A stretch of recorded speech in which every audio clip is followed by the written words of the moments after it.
Mummy ఈ 2 డబ్బాలు ఉన్నాయి కదా, ఈ రెండు పెన్నులు యూజ్ చేసుకొని 3 డబ్బాలు వేయాలి, ఇంకొకటి ఎక్స్ట్రా వేయాలి. చేస్తే విన్ అయితే నీకు థమ్స్ అప్. ఓకే, ట్రై చేస్తా. ఇంకొక స్టిక్ కావాలి కదా, ఇప్పుడు ఇట్లా పెట్టాలంటే ఇప్పుడు దీనికి ఇంకొకటి పెడితే ఇంకొక బాక్స్ అవుతుంది. ఇంకొక స్టిక్ కావాలి కదా. రెండితోనే వస్తుంది, నువ్వు ట్రై. ఇట్లా పెట్టినా కానీ ఇంకొక స్టిక్ కావాలి, ఇట్లా పెట్టినా ఇంకొక స్టిక్ కావాలి. ఇది రాదు.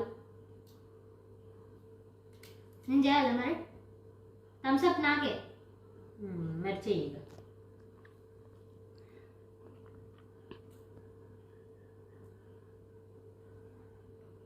అవు గిజ్జులు ఒక డబ్బా అయిందా, రెండో డబ్బా, మూడో డబ్బా. ఏ థమ్స్ అప్ నాకే. మంచిగా ఉంది గేమ్.